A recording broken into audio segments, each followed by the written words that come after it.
Hi, I'm Zach. I've been vegan for about 8 years now, and I grew up on my family's farm. And I currently live here on my family's farm with a whole bunch of animals. Dogs, cats, guineas. I don't know if you can see the guineas way over there.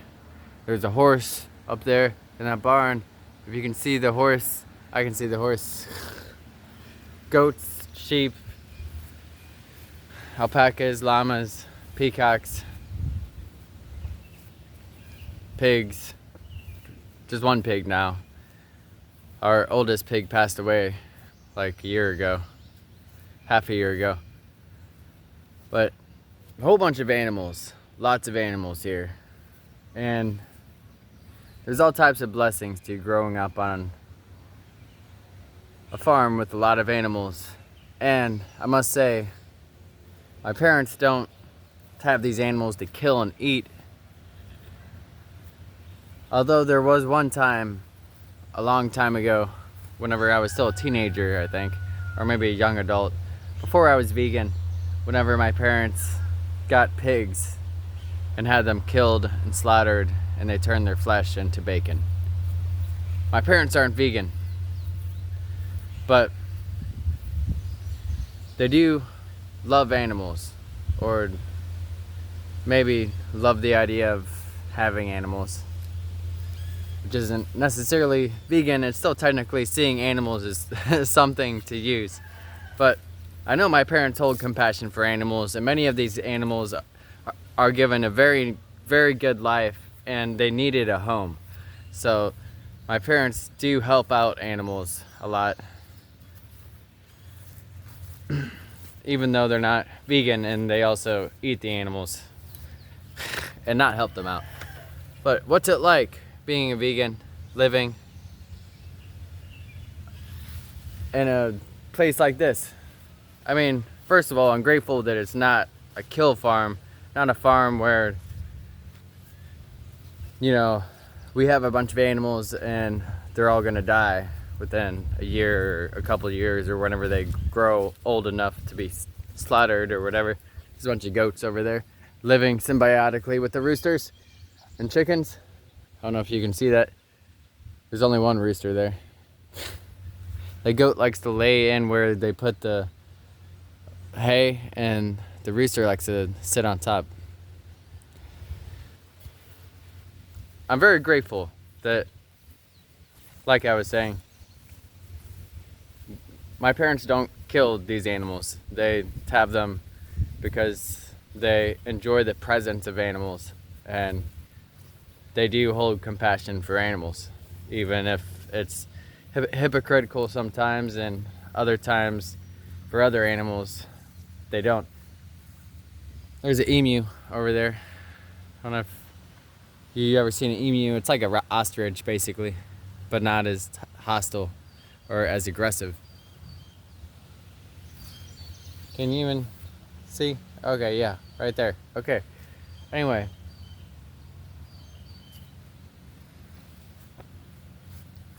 and many of the blessings that have come with growing up at a place like this is, one, having the perspective of seeing animals as someone, not something.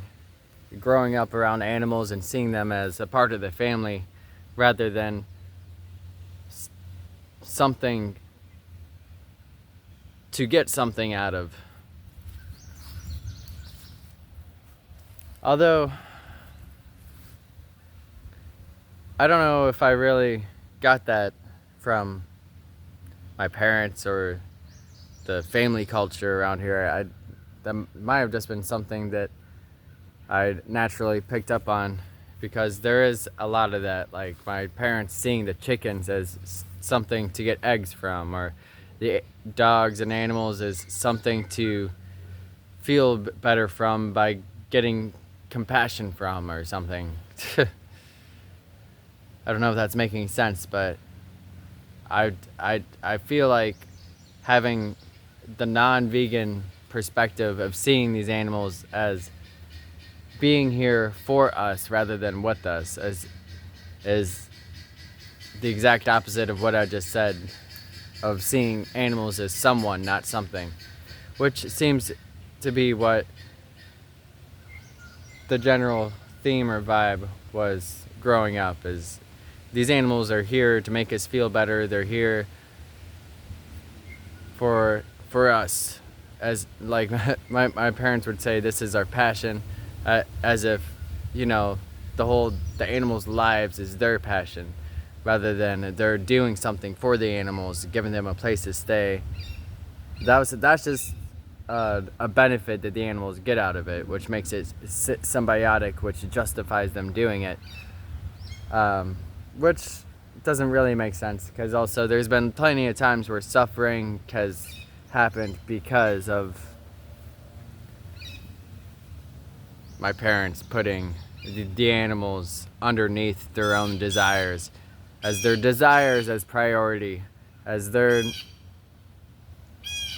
desire to have a place full of animals has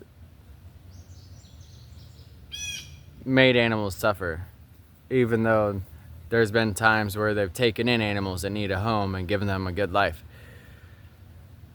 Those other times, they could have been a little bit less selfish and actually not made those animals suffer. And I'm gonna stop talking about all that specifically, because I don't want to just talk crap on my parents or anything, but I'm trying to talk about my perspective of being a vegan who grew up on my family farm. So I will continue to do that. So the benefits are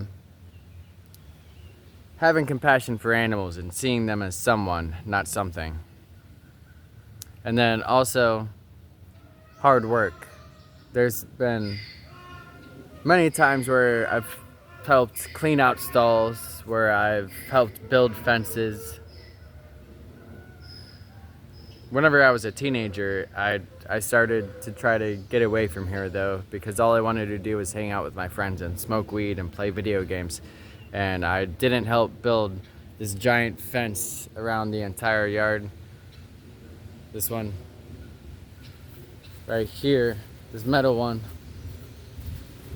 It goes all around the entire yard for like an acre or two, something like that. And besides that, I've helped build a lot of stuff around here. I was a rebellious teenager for a number of reasons, lots of trauma and certain things that happened that I'm not going to get into in this video. But two benefits so far that I've gotten from growing up on a farm full of animals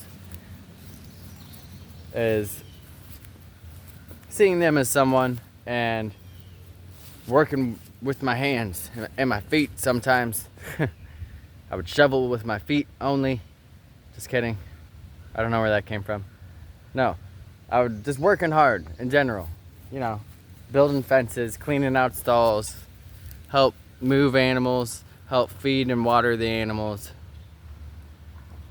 pick up rocks, pick up poop, beyond just stalls, like sometimes picking up poop in the yard, all types of stuff. Building enclosures, sheds, places for animals to sleep, stacking hay. My first job ever was stacking hay for the person my mom bought hay from.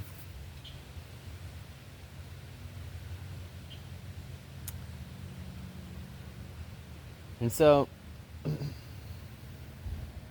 it's been a blessing growing up from that perspective here. But now coming back, I moved back in with my parents' house. Having all these animals in my presence and forming relationships with many of them again, or new ones, because there were a lot of new animals here. They're always cycling in new animals whenever old animals die. Like a new pack of dogs, a new group of barn cats, a new pig,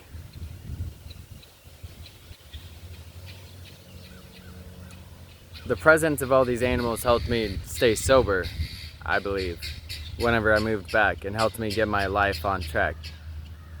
Now, whenever I first moved back, I wasn't sober from weed or caffeine, nicotine like I am now, and all the animals helped me with that a lot now. But I'm talking about alcohol, because whenever I first moved back in with my parents' house a couple of years ago, I was just ending a streak of drinking alcohol almost daily, and so that was a huge blessing to be able to have these animal relationships to help get me out of that. Or just seeing animals brightens my day, and it puts me in a good mood. So even if I'm feeling like crap, although if I'm sick enough and I'm feeling crappy enough, then it doesn't really help, because all I want to do is just sleep, obviously, if you're feeling that sick. So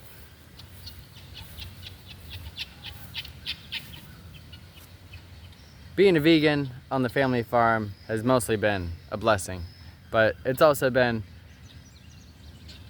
I don't want to say a curse, but there's been things that I see that I disagree with, ways of handling the animals, and animals that are in our care that probably shouldn't be, or if they are, they should have more room. And I think they should have more room, because naturally, obviously, that's some, I mean, they're not crammed inside of tight little spaces, but some of them aren't in the optimal amount of room that they need to like move around and be free and happy. But like legally speaking, they're still by the guidelines of the law or whatever, and a little bit more than that. But ideally,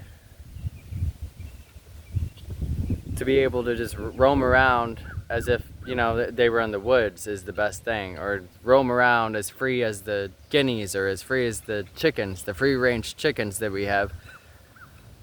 But you can't have it like that for all animals without having a learning curve, because some of the animals will try to chase the other animals, like the dogs will try to chase the peacocks if we let them out, probably. Or the peacocks will just fly away and die. Which I guess makes sense why they're inside this enclosure, but still, I feel like a peacock would want to spend more than that enclosure. Like, they would want more space than that for their entire life. And you probably could have free range peacocks around here. Just like you train the dogs to not attack the guineas and the chickens, I don't think they would attack the peacocks. But I know years ago, whenever I was a kid, if the peacocks got out, they would just fly around. And I think sometimes they would keep going in the woods, like they would go, and my parents were just afraid they would die. Which, you know, in my opinion, then the best thing to do for the peacock would be to give them to a place where they can be free range and not die. A place where maybe there's just as much room, but someone can watch them, or where there's more room and not as many like trees for them to go into at night where predators might eat them. Or at least find a way to try to get them to be able to come out during the day, and then condition them to go back in there whenever they roost at night, because they're gonna go up high whenever they roost at night. They'll be safe on this property, but it's things like that. Those are the, not the curses, but the things that cause me pain or annoy me or irritate me, or that I disagree with about this farm, and that's just having these animals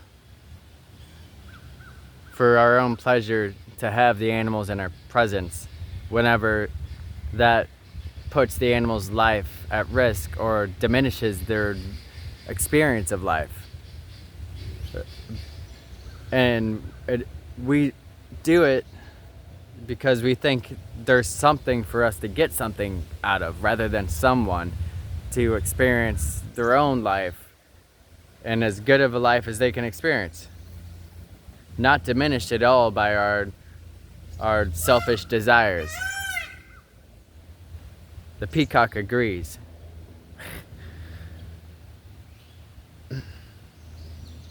So that's what it's like being a vegan, living on my family farm, full of all types of animals. It's mostly a blessing. For me, obviously. For the peacock, not so much. No. It's still a blessing to the peacock to a certain extent. I'm sure the peacock's still happy. There's 2 peacocks in there. They spend time with each other. They still get to roam around a little bit and eat and drink. Although, well, yeah, and they still get to flutter their wings and fly up in their roost thing. But, you know, to me, it just seems like they would want to move around more. They would want to flap their wings more.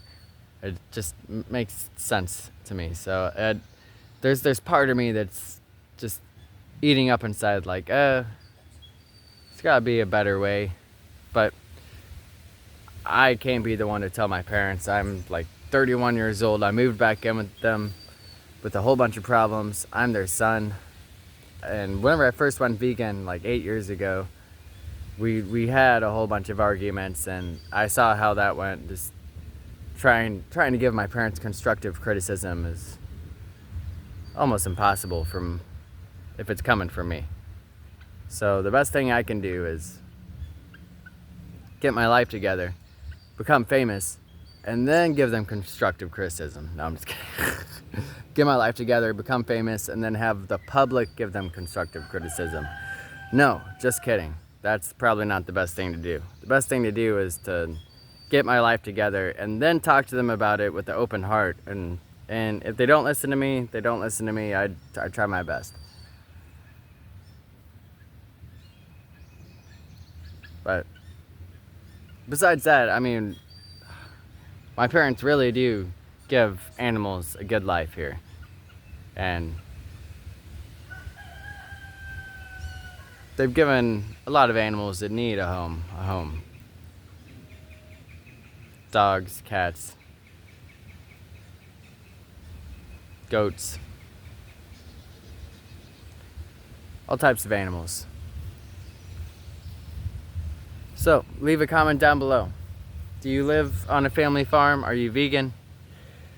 What do you think of the animals here? I know I didn't walk around the entire farm. Leave a comment if you want a video of me actually walking around the entire farm and showing every single animal. I will do that in another video if enough people say that they want it. And by enough, I mean like 2. Probably. I mean, I'll usually make a video if even just one person asks it. So, but I haven't really been reading the comments lately. But I might get back to reading the comments again. In fact, I know I will eventually. Probably by the time I upload this video. Anyway, thanks for watching. For the animals! Woo!